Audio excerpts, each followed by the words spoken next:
Yes, how is it going? You know who it is. It's me. I'm happy. Arsenal have won, up to second in the table. Since that last international break, it's been all smiles. We are winning. We're banging in goals. We're actually playing well. I'm so glad that the tough November that we had at the start, pre-international break, is done and dusted. Hopefully, and I know this is wishful thinking, but hopefully that's our blip for the season done. Because we know how good, how consistent Arsenal were last year. And up to this international break, we were all thinking, you know what, we've kind of got a little bit worse. We were a lot more consistent. We appeared to be a better, well-oiled, efficient machine last season compared to the start of this season. And now, I think right now, we look even better than we did last season. Because not only are we winning and we're just blowing teams away, we're doing it with a bit of panache. We're doing it and I'm entertained. And that's not something that I always say about Arteta's Arsenal teams, to be honest with you, because I feel like Arteta, his style of play often is not one that you look at and you fall in love with. It's not like an art form. I think right now what's happening is that a couple of players, obviously Erdegaard and Saka, are in such beautiful form that in spite of Arteta's very system-based pattern of play, they are making it look like art. And let's talk about one of them today. The guy who Saka punched West Ham, or giving it away. He is just another level. And listen, I'm going to say something now. Just one sentence. If you agree with it, like this video. If you disagree with it, place your case in the comments below. Bukayo Saka is world class. Disagree with me. He's insane. And yeah, I know some of you are going to be like, oh, you're calling him world class because of one good half against West Ham. No. He is so consistent. He is the go-to guy. And I think one of the things that makes someone world class is that not just a good run of form, it's when sort of season after season, you get into that space where you become the man that other teams plan for. That's when it's really difficult. That's when you've got to still be good enough to be unstoppable or still be able to adapt your game in order to be massively effective, to be the go-to guy. Those two things are really, really tough.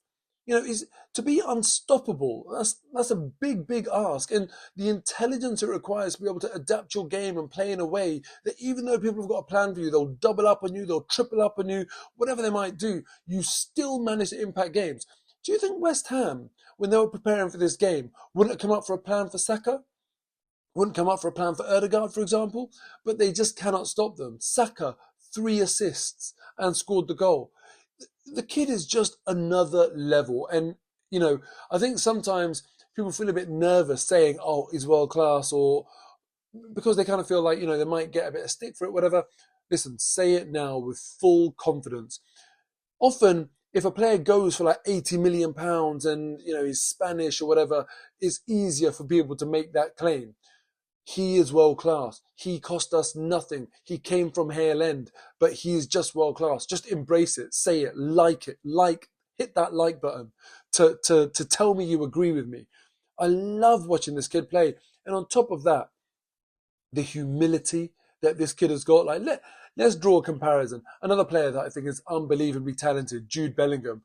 He's his aura is that of like someone that's conquered the world, and he hasn't. He plays for Real Madrid. Don't get me wrong, won a Champions League, whatever. Yeah, really, really successful player, but he's above his station in a way.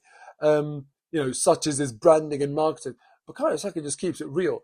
No sort of like criticism to Jude Bellingham. If that's what you want to do, go for it, and it's working for you. You're doing great, but I just love Bukayo Saka's style so much. He seems like such a nice guy. And he's the sort of person that even if you're a rival watching him, you can't hate Bukayo Saka. No one can hate Bukayo Saka. Even if you're in the stands with all those stupid chants after the penalty miss for England, all that sort of stuff, I get that. I place that into the context of trying to put off a opposition player on the day. But when that full-time whistle blows and you're walking home, at that point, surely you're thinking in your own head, like, yeah, he's a good guy. He's a nice, likable, really talented football player. And now he's world class on top of that. He just absolutely burst every bubble West Ham had in that stadium today. He was insanely good, so effective. You can't stop him. I just in awe of Bukayo Saka. And, it's the hardest thing to do in football, to go from academy football into the first team. And he's made it look like a walk in the park.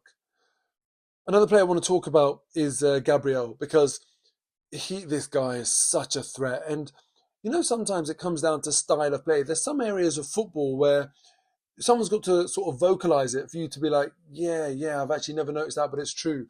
And there's certain players where their style of play doesn't do them any favors. It's sort of like, the Saliba style of play, the Van Dijk style of play is very, very easy on the eye. It's very pleasing on the eye. And that's why we call Saliba the Rolls Royce. Gabriel is not a Rolls Royce, but don't for a second let that make you think that he's any less effective, any less of a brilliant defender. He is more of a bruiser. He might be an off-roader. Do you know what I mean? Let's call Gabriel a G-Wagon. The G in Gabriel stands for G-Wagon because he'll take you anywhere. He'll drag you anywhere. He'll bully you. He'll do anything. Whether it's in his own box, crunching tackle, whether it's in the opposition box, bullet header, he does it week in, week out. And it's because of his style of play that I think sometimes we don't sort of give him the compliments to the extent that Saliba gets. And I've said it for a long time, like his goal scoring threat, I think he is the top scoring central defender in the Premier League for the last 3 years, including this season. He's unbelievably good. And, obviously, again, like I said about Saka, teams know that. They just cannot stop it. So I think he deserves a massive shout out as well. Now, the game today, unbelievable first half. At 4-0 up, I was like, oh my God, this could get silly. It could get messy. West Ham's heads could drop. And then a beautiful through ball, I have to admit, and Wan-Bissaka finished it off. David Raya should be doing better at his near post there, in all honesty. But at 4-1, I still wasn't too concerned. But then when that free kick went in, kisses the underside of the bar and goes in from sort of a free kick where I'm like, Declan Rice clearly got the ball. I thought to myself, oh no, please don't tell me it's going to be like one of that, Newcastle. I hate even thinking about that game. But the penalty the fifth goal that we got was so important. I just I do think to myself, if it wasn't for that, then God knows how West Ham might have started the second half. That saved us in a way, because goals, they give momentum, and it could have been a very different game.